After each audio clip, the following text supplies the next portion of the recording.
खराब हो चुके इस टैंक T-34 जिसका कवच 30 डिग्री तिरछा और 80 मिलीमीटर मोटा है और जिसकी रफ्तार 80 किलोमीटर प्रति घंटा है, को जर्मन सैनिकों ने अपने कैदी दुश्मन निकोलाई के सामने लाकर खड़ा कर दिया और एक हफ्ते में इसे ठीक करने का हुक्म दिया। T-34 को देखकर निकोलाई को समझ आ गया कि यह जेल से भागने का सबसे अच्छा तरीका है। उसने बाकी कैदियों में से अपनी टीम के लिए 3 लोग चुने और फिर जब वे सफाई करने अंदर गए तो वहां उनके एक साथी का शव मिला। उसके शरीर के पास 6 तोप के गोले भी मिले। उसने तुरंत गोलों को साथी के शव के साथ छुपा दिया और दफनाने के बहाने पत्थरों का एक ढेर बनाकर उन्हें वहां सुरक्षित रख दिया। टैंक की मरम्मत शुरू की गई। उसने रेत पर पूरे कैंप का नक्शा बनाया और साथियों को भागने की योजना समझाई, लेकिन उनके पास बाहर का नक्शा नहीं था। इसके बिना भागने पर वे तुरंत पकड़े जाते। 7 दिन पूरे हो गए, इंजन ठीक कर दिया गया, टैंक का सारा जंग साफ हो गया और अब सामने चमकता हुआ T-34 था। निकोलाई ने एक महिला के साथ मिलकर योजना बनाई। वह छुपकर जर्मन अफसर के कमरे में गई और वहां से नक्शा चुरा लिया। इधर जर्मन सेना ने प्रैक्टिस चालू कर दी। उन्हें अंदाजा भी नहीं था कि निकोलाई और उसके साथियों ने कब्र से वे 6 गोले निकाल लिए हैं और वे टैंक को जंगल में छुपा चुके हैं। इससे पहले कि वे कुछ समझ पाते, T-34 ने अपनी तोप का मुंह उन अफसरों की तरफ कर दिया।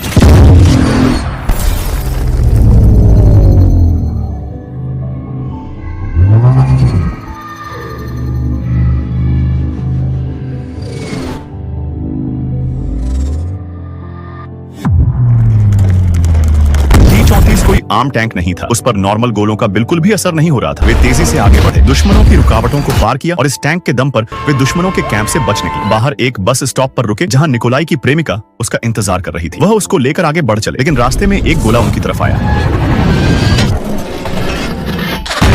T-34 ने तुरंत कट मारा और जंगल में घुस गया। चेहरे पर निशान वाले उस अफसर ने सारे रास्ते बंद करवा दिए और हेलीकॉप्टर से पूरे इलाके की तलाशी शुरू करवा दी। निकोलाई को लगा कि उनका मिशन पूरा हो गया है और जैसे ही वे शहर में घुसे, छिपे हुए पैंथर टैंक ने उन पर निशाना साध लिया। T-34 को एक पतली गली में घुसना पड़ा जहां एक और टैंक खड़ा था। निकोलाई ने तुरंत जमीन पर गोला दागने का आदेश दिया। गोला जमीन से टकराकर उछला और सामने वाले टैंक के निचले हिस्से में लगा, जिससे वह वहीं तबाह हो गया। तभी 3 टैंकों ने T-34 को घेर लिया। जरा सा हिलने का मतलब मौत था। अपने टैंक के लिए रास्ता बनाने के लिए गोलों को लोड करने वाला साथी बाहर निकला और दुश्मन के टैंक पर कूद गया। उसने ग्रेनेड से खुद को और उस टैंक को उड़ा दिया। मौका देखकर T-34 दीवार तोड़कर आगे निकल गया। जर्मन सेना के बाकी 2 टैंकों ने एक साथ गोली चलाई, लेकिन दीवार के पीछे एक और जर्मन टैंक छिपा था जो गलती से सामने आ गया। दोनों पागलों की तरह अपनी तोपें घुमाने लगे। तभी चेहरे पर निशान वाला अफसर वहां पहुंच गया और उसने अपनी तोप T-34 की तरफ तान दी। तभी हवा में कहीं से एक गोला आया और सीधे उस अफसर के टैंक पर लगा। पता चला कि उनका जो साथी मरा हुआ मान लिया गया था वह जिंदा था और उसने एक टैंक पर कब्जा कर लिया था। लेकिन अगले ही पल अफसर ने उस कब्जे वाले टैंक को पूरी तरह नष्ट कर दिया। फिर अफसर टैंक से बाहर निकला, अपना एक दस्ताना उतारकर जमीन पर फेंका और निकोलाई को आमने सामने की लड़ाई की चुनौती दी। निकोलाई भी सामने आ गया, पर T-34 के पास अब सिर्फ एक ही गोला बचा।